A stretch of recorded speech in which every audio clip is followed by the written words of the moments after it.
Salut bande de gens. Aujourd'hui on va parler des 5 meilleurs livres que j'ai lus ces 5 dernières années, qui ne sont pas des œuvres de fiction, qui ne sont pas des romans. Donc on a des livres de philosophie, d'histoire, de philosophie.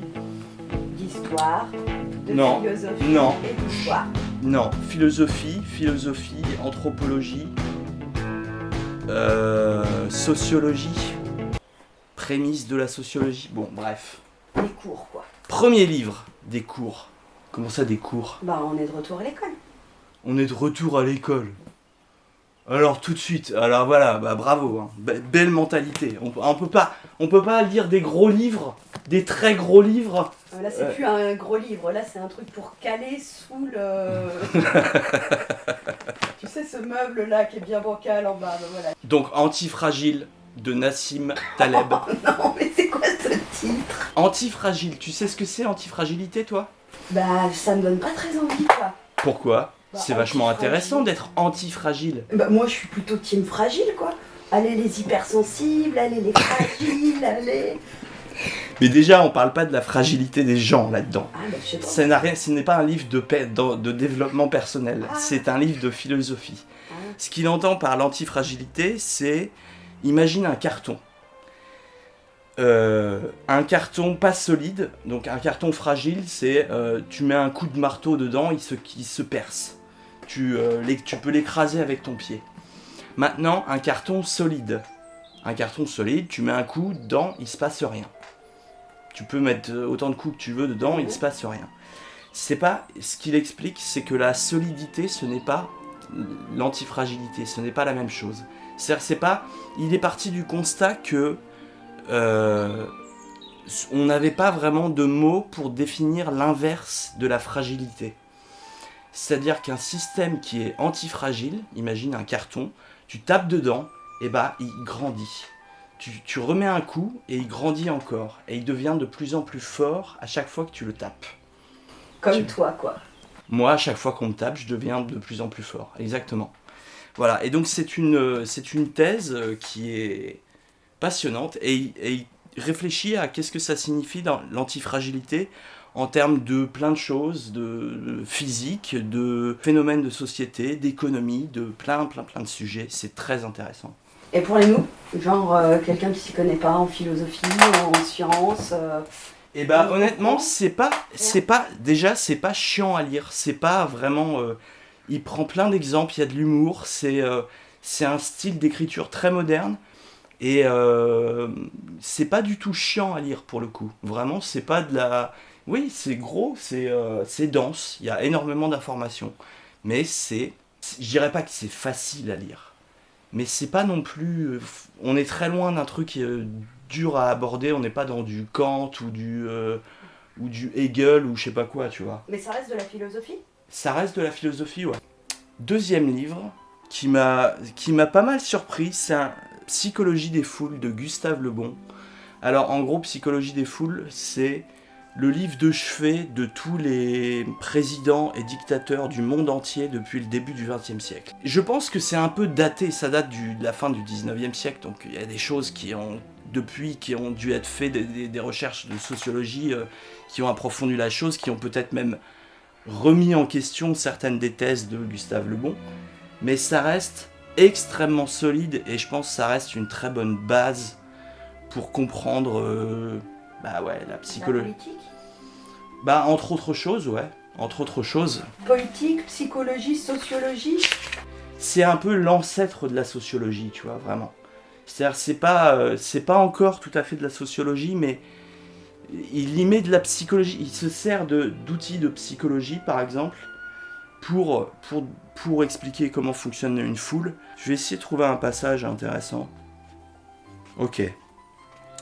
L'idée que les institutions peuvent remédier aux défauts des sociétés, que le progrès des peuples résulte du perfectionnement des constitutions et des gouvernements, et que les changements sociaux s'opèrent à coups de décrets, cette idée, dis-je, est très généralement répandue encore. La Révolution française l'eut pour point de départ, et les théories sociales actuelles y prennent leur point d'appui. Les expériences les plus continues n'ont pas réussi à ébranler cette redoutable chimère. En vain, philosophes et historiens ont essayé d'en prouver l'absurdité. Il ne leur a pas été difficile, pourtant, de montrer que les institutions sont filles des idées, des sentiments et des mœurs, et qu'on ne refait pas les idées, les sentiments et les mœurs en refaisant les codes. Un peuple ne choisit pas non plus des institutions à son gré, qu'il ne choisit la couleur de ses yeux ou de ses cheveux. Moi, je peux choisir la couleur de mes cheveux, hein, je te préviens. C'est vrai que tu peux choisir ta couleur de cheveux aujourd'hui, ouais. Ok, 3e livre. L'homme du ressentiment de Max Scheler. Alors, j'ai lu ça il y a très peu de temps et je trouve que le ressentiment, c'est un sentiment. Quand il t'arrive une injustice ou que tu sens une injustice, tu produis du ressentiment à l'égard d'une chose ou d'une personne. C'est de la colère ? C'est pas de la colère justement parce que le ressentiment, c'est quelque chose que tu rentres en toi. Quand tu te mets en colère contre quelque chose, tu exprimes ta colère et du coup tu le fais sortir de toi. Alors que le ressentiment, c'est quelque chose qui se garde en soi et qui ne peut pas... tu ne peux rien y faire si tu veux. Tout ce que tu peux faire, parce que si tu crées du ressentiment, c'est par exemple parce que tu ne peux pas te venger. Tu ne peux pas... la rancœur finalement. Ouais, c'est ça. C'est un peu la même chose que la rancœur. Et donc ce livre est très bien parce qu'il pose les bases de ce que c'est vraiment le ressentiment. Et ensuite, il y a une deuxième partie qui est une réfutation de la thèse de Nietzsche, parce que le ressentiment, c'est la première personne à avoir parlé de ressentiment, c'est Nietzsche. Et Max Scheler, qui est aussi un philosophe allemand, a remis en question une vision de Nietzsche qui disait que l'amour chrétien était une forme de ressentiment. Alors je sais plus What the fuck ? Oui, l'amour chrétien, c'est pas du tout ça. C'est ce que, justement, cet auteur s'évertue à expliquer à Nietzsche. Voilà, mais après, Nietzsche écrit tellement bien, il a tellement de bagou que forcément je pense que c'est plutôt bien écrit, ouais. Vraiment, c'est la première partie qui m'a plu sur le ressentiment, qui est vraiment la meilleure partie. Parce que ça te fait te dire, mais attends, est-ce que moi j'ai du ressentiment ? Je pense on crée tous du ressentiment, et en fait, on ne peut en échapper que par nous-mêmes, en comprenant ce qui se passe en nous, en comprenant le fait qu'on est manipulé par nos propres émotions, en fait, et par nos propres croyances, et par nos propres désirs de vengeance, ou je sais quoi, qui sont inassouvis, et qui vont rester inassouvis, et qui vont juste produire de la rumination, de la rancœur, des choses qui ne font du mal qu'à nous-mêmes en fait. Et donc on a tout intérêt à essayer d'en sortir, et c'est ce qu'explique ce bouquin, et je trouve que c'est une très bonne chose. 4e livre, alors je vous les fais pas dans l'ordre du meilleur au plus, y a pas d'ordre, hein. Vraiment c'est des choses qui sont très différentes là. Donc le 4e livre, c'est René Girard, Des choses cachées depuis la fondation du monde. C'est pas forcément le livre de René Girard que je conseillerais en premier, parce que mais c'est pas tellement important. Parlons un instant de René Girard.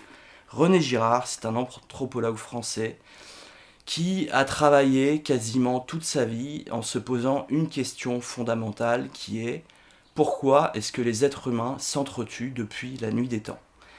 Et à partir de ce point de départ, il a étudié dans tous les domaines pour essayer de comprendre. Donc ça va de l'ethnologie à la philosophie, en passant par la littérature et d'autres domaines encore, l'histoire évidemment.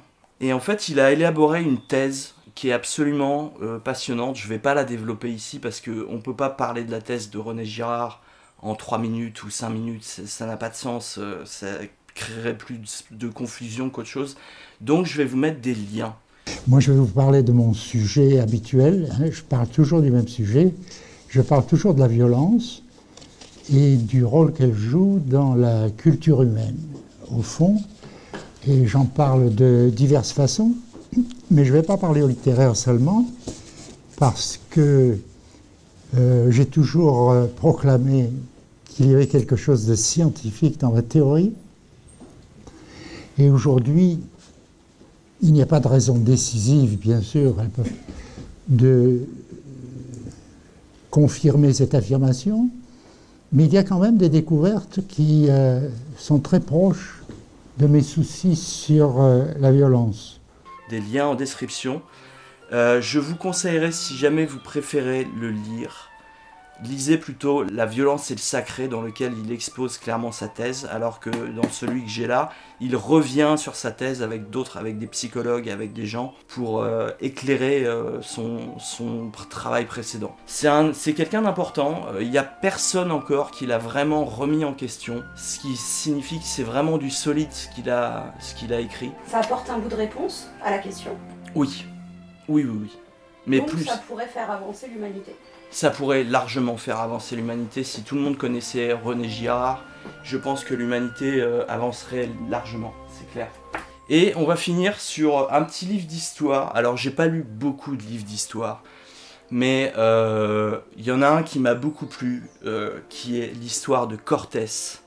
Qui est Cortés ? Cortés, c'est un navigateur, comment on appelle ça ? Un pirate. Non, c'est pas un pirate. Non, c'est un conquistador, quoi. Un conquistador. C'est l'homme qui a conquis le Mexique, tout simplement. Ah, bravo. Voilà. Donc, bel état d'esprit de base. On en revient aux méchants, hein, de toute façon. On en revient aux méchants. Non, mais vraiment, ce que je trouve génial, c'est que on nous parle beaucoup de Christophe Colomb qui a découvert l'Amérique, mais en fait, Christophe Colomb, à part le fait qu'il a découvert, alors il a rien découvert du tout, mais à part ça, il n'y a pas grand-chose, quoi. Cortés, ça se passe 25-30 ans après Christophe Colomb. Cortés, c'est une histoire de ouf. C'est-à-dire que moi, quand j'ai lu ça, j'ai fait je veux en faire une série télé. Je pense qu'il y a le potentiel pour faire, d'ailleurs, ne me piquez pas l'idée. Hein. L'histoire est juste géniale, quoi. Qui c'est qui a écrit ça ? C'est un certain Christian Duverger. Ouais, mais après, t'as plein de gens qui ont écrit sur Cortés. C'est pas spécialement... C'est pas tellement... Ce qui est bien, c'est que c'est écrit vraiment un peu comme un roman. Donc ça se lit facilement. C'est vraiment... Ce mec a une histoire de fou et... Voilà. Bon, je l'ai peut-être pas très bien vendu. Si, parce que... Bon, eh bien, écoutez, voilà. C'était mes 5 livres préférés de non-romans. Lu ces 5 dernières années, donc je vais vous dire rendez-vous dans 5 ans pour reparler de livres. Sauf si j'ai une perle rare entre temps qui arrive. Évidemment, je vous en parlerai sans doute. Mais pas trop souvent quand même, parce qu'après on s'habitue, bon... Ok. Bon bah écoute, ça a été un peu pénible de faire ces 2 vidéos avec toi, j'ai envie de te dire. Ouais. C'est tout ce que t'as à dire ? Non, bah c'est vrai quoi, je veux dire, t'es un peu casse-couille. Oui, comme d'habitude. Comme d'habitude. Oui, c'est vrai. Moi aussi, j'étais.